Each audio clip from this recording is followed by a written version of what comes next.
আসসালামু আলাইকুম। আ এখন বর্তমানে সারা বাংলাদেশে তীব্র তাপদাহ চলতেছে। এমন অবস্থায় রোদের প্রখরতা অনেক। প্রায় ৪০-৪২ ডিগ্রি তাপমাত্রা। এই তাপমাত্রায় আম আপনার এই এখন যে অবস্থা বাহিরে যদি কোনো কিছু ধাতব বস্তু রেখে দেওয়া হয়, সেখানে এমন উত্তপ্ত হয় যেখানে ডিম ভেজে খাওয়া সম্ভব। আজকে আমরা সেই বিষয়টাই দেখব আসলে এখানে ডিম ভেজে খাওয়া সম্ভব কিনা। এই যে আমরা একটা কড়াই নিয়েছি। এটা আমাদের আঞ্চলিক ভাষায় তাওয়া বলি, রুটি বানানোর তাওয়া। এটা আমরা এখন রোদের মধ্যে কিছুক্ষণ রাখবো। ওই ইটা দাও তো, ওই যেটা। এই সূর্য বরাবর ২০ মিনিট রেখে দেব এখানে। সূর্য বরাবর আমরা ২০ মিনিট রেখে দেব। এদিকে সূর্য বরাবর আমরা ২০ মিনিট রেখে দিচ্ছি। ২০ মিনিট রাখার পরে আমরা দেখব এখানে আসলে ডিম ভেজে খাওয়া যায় কিনা। এটা আমরা এক্সপেরিমেন্ট করব। দেখি এখন ২০ মিনিট থাক, ততক্ষণ আমরা ছায়ার মধ্যে চলে যাই। আসো আমরা ছায়ার মধ্যে চলে যাই। ততক্ষণ আমরা কড়াইটা ২০ মিনিট থাকবে, আমরা ছায়ার মধ্যে ওয়েট করি।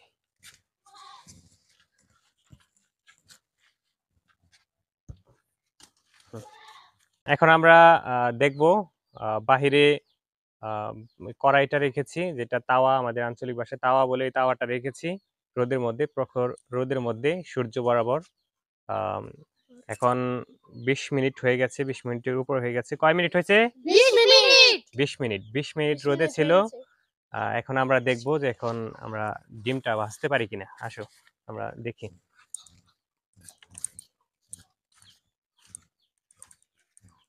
এই যে আমরা এখানে রেখেছি।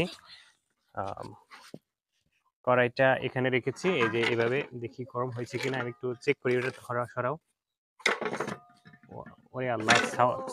অনেক গরম। আ ছোঁয়া যায় না।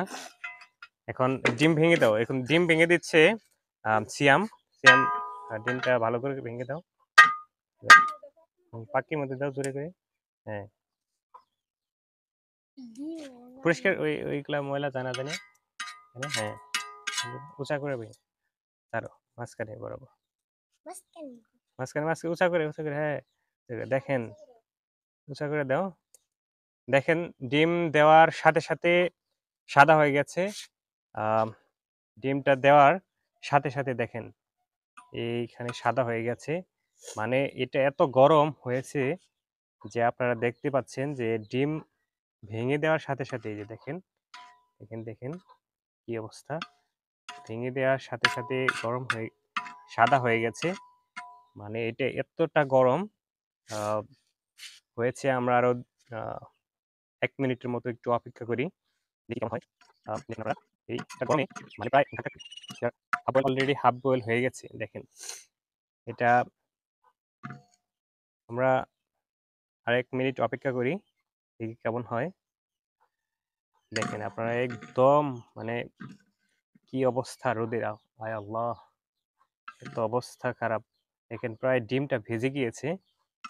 পুরা ডিমটা একদম হাফ বয়েল থেকে আপনারা দেখেন কি অবস্থা। একেবারে ডিমটা হয়ে গেছে। এখন এটা খাওয়ার উপযোগী হয়ে গেছে, এমন রোদ। আসলে এদিকে ধরো। এখন এই আ রোদের তাপমাত্রাটা আমরা দেখার জন্য শুধু ডিমটা এই এখানে দিয়ে ভাজার চেষ্টা করেছি। এটা দিয়ে আমি একটা মেসেজ দিতে চাই। এখন সারা দেশে ধান কাটা শুরু হয়েছে। নিম্ন আয়ের যারা আছে, আ দিনমজুর যারা আছে, তারা এই ধান কাটার জন্য কাজ করতেছে মাঠে। এই তীব্র তাপদাহের মধ্যেও। আমি আ যারা তাদেরকে নিয়েছেন তাদের উদ্দেশ্যে বলতে চাই, তাদেরকে খুব বেশি আ প্যারা না দিয়ে তারা যেভাবে কাজ করতে স্বাচ্ছন্দ্য বোধ করে, আম তাদেরকে কিছু না বলাই উচিত। কারণ এই আ তাপের মধ্যে যারা কাজ করতেছে, তারা অনেক কষ্ট করে কাজ করতেছে। আম এই যে দেখেন ডিমটা পর্যন্ত আপনার আ হাফ বয়েল হয়ে গেছে। এই রোদের মধ্যে যারা কষ্ট করে কাজ করছে তাদের আ মাঝে, মাঝে তরল খাবার দেন, শরবত বানিয়ে দেন। তারা যতটুক পারে রোদের মধ্যে যতটুক কাজ করতে পারে ততটুক করুক। আপনারা একটু তাদের প্রতি সদয় হন। তাদের কিছু বলবেন না। এটি আমি আমার এই ভিডিওর মাধ্যমে আপনাদের আ জানিয়ে দেওয়ার চেষ্টা করছি। সকলে ভালো থাকুন, সুস্থ থাকুন এবং যত সম্ভব এই রোদ থেকে বেঁচে থাকার চেষ্টা করুন। ধন্যবাদ। দেখুন এখন ভালো দেখি খাওয়া লাগে নাকি দেখি। দেখেন কি অবস্থা। জানেন সময়টা ডিমটা বয়েল হয়ে গেছে পুরো সময় না। এই যে কত করছে। ওহ মাই god! Oh my god. God. Mm, yes, yes. খাওয়া যায়? এটা খাওয়া যায়। আচ্ছা ঠিক আছে ধন্যবাদ। ঠিক আছে।